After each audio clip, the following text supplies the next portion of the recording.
La carta de Pablo a los Gálatas. Fue escrita a varias iglesias en la región de Galacia, donde Pablo había viajado en uno de sus viajes misioneros. Puedes leer la historia en el libro de Hechos.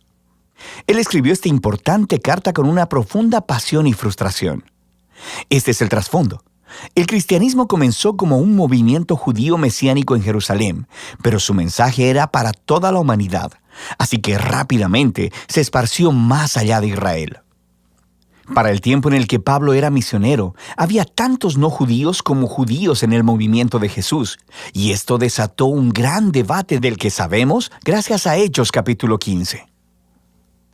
Históricamente, el pueblo del pacto de Dios estaba enfocado en un grupo étnico, Israel, y ellos se apartaban de los demás debido a las prácticas ordenadas en la Torá, como la circuncisión de los varones, comer kosher y guardar el día de reposo. Y había muchos cristianos judíos que creían que para que todos estos no judíos realmente pudieran ser parte de la familia de Dios, necesitaban obedecer las leyes de la Torá. Algunos de estos cristianos judíos terminaron siendo parte de las iglesias de Galacia. Estaban socavando la enseñanza de Pablo y demandando la circuncisión de todos los varones cristianos no judíos, y muchos lo hicieron. Y cuando Pablo escuchó acerca de esto, se quebrantó su corazón, se molestó, y el resultado fue esta carta. Primero, él reta a los Gálatas con un resumen del mensaje del Evangelio sobre el Mesías crucificado. Luego, les dice que este Evangelio es el que crea la nueva familia multiétnica de Jesús y Abraham, y luego les muestra cómo este Evangelio es lo que verdaderamente transforma a las personas por la presencia y el poder del Espíritu. Inicia expresando su desconcierto de que los Gálatas han abrazado un evangelio diferente, el que era promovido por esos cristianos que hablaban mal de Pablo y demandaban la circuncisión. Así que Pablo primero defiende la autenticidad de su mensaje y su autoridad como apóstol.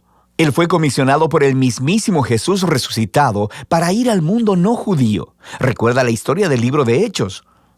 Pablo dice que fue posteriormente a su llamado, que fue a Jerusalén para consultar a los otros apóstoles, como Pedro o Jacobo, y fue cuando les dijo que él no requería que los cristianos no judíos se circuncidaran o comieran kosher. Ellos estuvieron completamente de acuerdo. Pero esta tensión creció. Pedro había ido a Antioquía a visitar y ver a todos estos cristianos no judíos, y estaba comiendo y compartiendo con ellos. Pero cuando algunos de estos grupos de oposición provenientes de Jerusalén llegaron a Antioquía, Pedro cedió ante la presión. Dejó de comer con esos cristianos no circuncidados y los empezó a evitar. Así que Pablo confrontó y acusó a Pedro por su hipocresía, por no permanecer fiel al Evangelio. Para Pablo, demandar que estos nuevos cristianos fueran circuncidados y observaran la Torá era un error por una variedad de razones.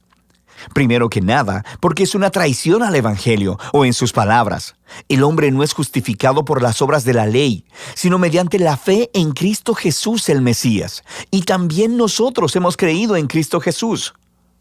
Ser justificado, literalmente, ser declarado justo, es un término del Antiguo Testamento con mucha riqueza para Pablo. Describe cuando Dios declara que alguien está en una relación correcta con Él, que está perdonado, que le es otorgado un lugar en la familia de Dios y está siendo transformado por la gracia de Dios. Y es la convicción de Pablo que nadie puede ser justificado por guardar los mandamientos de la Torá, sino solo por la fe de Jesús. Esta es una frase densa y podría referirse a la fidelidad de Jesús al vivir y morir en nuestro lugar, o podría referirse a nuestra propia confianza y devoción a Jesús. De cualquier manera, el punto es claro. Las personas son justificadas solo a través de confiar en lo que Dios hizo por ellos a través de Jesús, no por lo que hacen ellos mismos.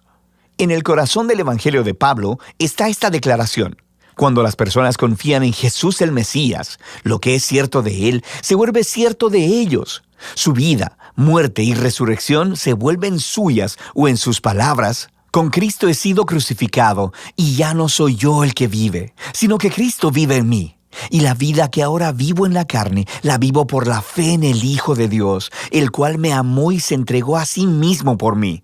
Así que la razón por la que cualquiera puede decir que es recto delante de Dios o que pertenece a la familia del pacto de Jesús no es porque obedece las leyes de la Torá, sino solo por lo que Jesús hizo por ellos y que ellos nunca hubiesen podido hacer por sí mismos. Ahora, este profundo entendimiento de lo que Jesús logró tiene enormes implicaciones para quien ahora puede ser incluido en la familia del pacto de Dios y para lo que significa vivir como miembro de esta familia. Así que Pablo primero se vuelve a las historias de Abraham en Génesis, cómo él fue justificado o declarado justo delante de Dios, simplemente por tener fe al confiar en la promesa de Dios de que un día todas las naciones encontrarían la bendición de Dios a través de él y de su descendencia. El propósito de Dios siempre fue tener una gran familia multiétnica de personas que se relacionen con Él en base a la fe, no a las leyes de la Torá. Pero esto hace que surja una pregunta importante. Entonces, ¿por qué Dios le dio a Israel las leyes de la Torá? Aquí Pablo ofrece una explicación muy breve y densa que después completará en su carta a los romanos. Él observa que las leyes de la Torá fueron dadas a Israel en el monte Sinaí mucho después de la promesa de Dios a Abraham. Y si lees la Torá cuidadosamente, dice Pablo, verás que Dios siempre tuvo la intención de que las leyes fueran una medida temporal. Él dice que las leyes tienen un rol tanto negativo como positivo. Negativamente, las leyes actuaron como una lupa sobre el pecado de Israel. Expusieron cómo Israel compartía la condición humana pecaminosa, rebelándose constantemente contra la ley de Dios. Así que la ley, la cual es buena, terminó declarando culpable a Israel y a toda la humanidad con él. O en sus palabras, la ley lo encerró todo bajo pecado. Pero las leyes también tuvieron un rol positivo. Actuaron como un profesor estricto que mantuvo alineado a Israel hasta la venida del prometido descendiente de Abraham, el Mesías. Y una vez que el Mesías vino, cumplió el propósito de la ley a favor de Israel.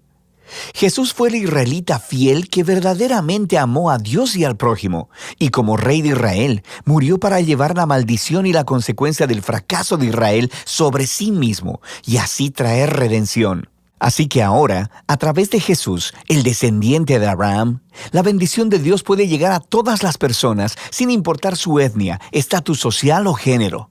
Para Pablo, requerir que los cristianos no judíos guarden la Torá no tiene sentido. Es actuar como si Jesús no hubiera cumplido la promesa de Dios ni lidiado con nuestro pecado. Ignora la nueva libertad que se ha ganado para nosotros en Jesús y el regalo del Espíritu, y limita la promesa de Dios y su bendición a una familia étnica. Pero, podrían alegar los oponentes de Pablo, las leyes de la Torá son una guía comprobada para vivir de acuerdo con la voluntad de Dios. ¿Cómo van los cristianos no judíos a aprender esto? Pablo responde en los capítulos 5 y 6 al describir cómo la presencia transformadora de Jesús a través del Espíritu es la clave. Las leyes de la Torá son buenas, son sabias, dice Pablo. De hecho, se pueden resumir, como Jesús hizo, en el mandamiento de amar a tu prójimo como a ti mismo. Pero las leyes, por buenas que sean, no le dieron a Israel el poder de obedecerlas. En contraste, la buena nueva es que Jesús sí cumplió las leyes en lugar nuestro, y ahora Él vive en nosotros a través del Espíritu, haciendo a su pueblo los nuevos humanos que cumplen la ley al amar a otros. Así que Pablo continúa contrastando esta vieja y nueva humanidad. Los hábitos de la vieja humanidad son obvios. Son los comportamientos que deshumanizan a las personas, destruyen las relaciones y a comunidades completas. Y aunque las leyes de la Torá prohibieron estos comportamientos, Jesús fue quien los clavó en la cruz. Así que cuando una persona confía en Jesús y vive en dependencia del Espíritu, la vida de Jesús se convierte en la suya, produciendo lo que Pablo llama el fruto del Espíritu. Esta es la manera de vivir que Jesús quiere reproducir en su familia, para que se conviertan en personas de amor, gozo, paz, paciencia, bondad, benignidad, fe, mansedumbre y templanza. Pero este fruto no es automático, dice Pablo.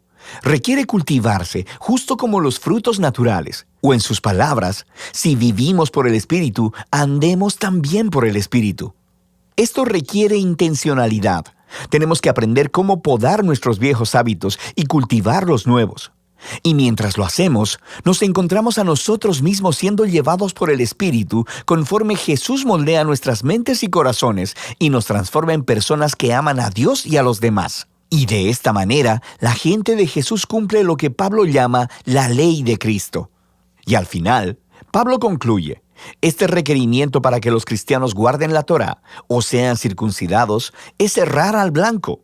Lo que realmente importa es la nueva creación de Dios, esta nueva familia multiétnica del Mesías, personas llenas de fe en Jesús, que están aprendiendo a amar a Dios y a otros en el poder del Espíritu.